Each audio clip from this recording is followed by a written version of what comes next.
Hello guys, കുറേ നാളുകൾക്ക് ശേഷം ട്രിക്ക് ആൻഡ് ബ്രോയുടെ യൂട്യൂബ് ചാനലിലേക്ക് വീണ്ടും സ്വാഗതം. അപ്പോൾ ഇന്നത്തെ നമ്മുടെ ചോദ്യം, കഴിഞ്ഞ ദിവസം PSCക്ക് ചോദിച്ചൊരു ചോദ്യത്തിൻ്റെ സാധാരണ പലിശ കൂട്ടുപലിശ അറിയാമല്ലോ, അതിനെ ബേസ് ചെയ്തുള്ളൊരു ചോദ്യമാണ്.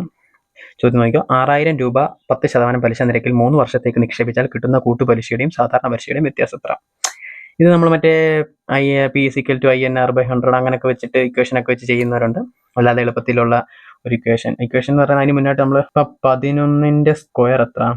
121. 11ന്റെ ക്യൂബ് എത്ര? 1331. മനസ്സിലായി? ഇത് ഒരു എന്താ പറയുക, ഇതിൻ്റെ ഒരു പേര് പറയുന്നത്, ആ പേര് ഞാൻ മറന്നു. ഇതെങ്ങനെയാണെന്ന് വെച്ച് കഴിഞ്ഞാൽ 1 2 1. ഓക്കെ, അത് കഴിഞ്ഞിട്ട് 1 ഇവിടെ എഴുതുക. 2 + 1 3. 2 + 1 3.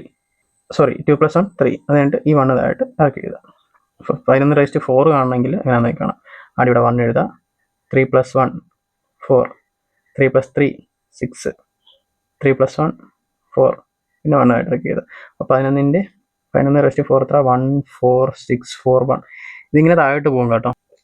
ഇത് മൂന്നും എന്തിനെ സൂചിപ്പിക്കുന്നു എന്ന് ചോദിച്ചാൽ, ഇത് 2 വർഷത്തെ സാധാരണ പലിശയും കൂട്ടുപലിശയൊക്കെ ഇത് കാണാൻ വേണ്ടിയിട്ടാണ്.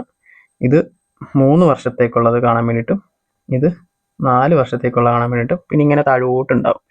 ഓക്കെ, നമുക്ക് ഇവിടെ ചോദിച്ചിരിക്കുന്നത് 3 വർഷം.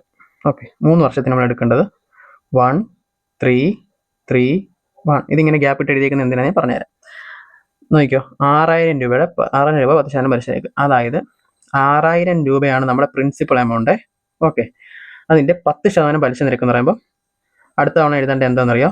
6000ന്റെ 10%. 10% കാണാൻ അറിയാമല്ലോ, 600. അതിൻ്റെയും 10% ഇവിടെ എഴുതണം. എത്ര? 60. അതിൻ്റെയും 10% ഇവിടെ എഴുതണം. എത്ര? 6. എന്നിട്ട് ഇതിനെ ഇൻറ്റു ചെയ്യണം ഇതുകൊണ്ട്. മനസ്സിലായോ?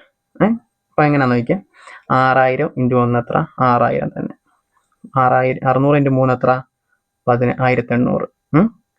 60 × 3 എത്ര? 180. 6 6. ഓക്കെ, ഇതിനെ ഇത്ര എണ്ണത്തിനും കൂടെ പ്ലസ് ചെയ്യുന്നതാണ് നമ്മളുടെ ആകെ കിട്ടിയ തുകയാണ്. അതായത് 6000 പ്ലസ് 1800 പ്ലസ് 180 പ്ലസ് 6. എത്രയായി അപ്പം? 6 8 8 1 9 6 1 7 7986. ഇതാണ് നമ്മുടെ ആക്ച്വൽ ടോട്ടൽ നമുക്ക് കിട്ടുന്ന എമൗണ്ട്.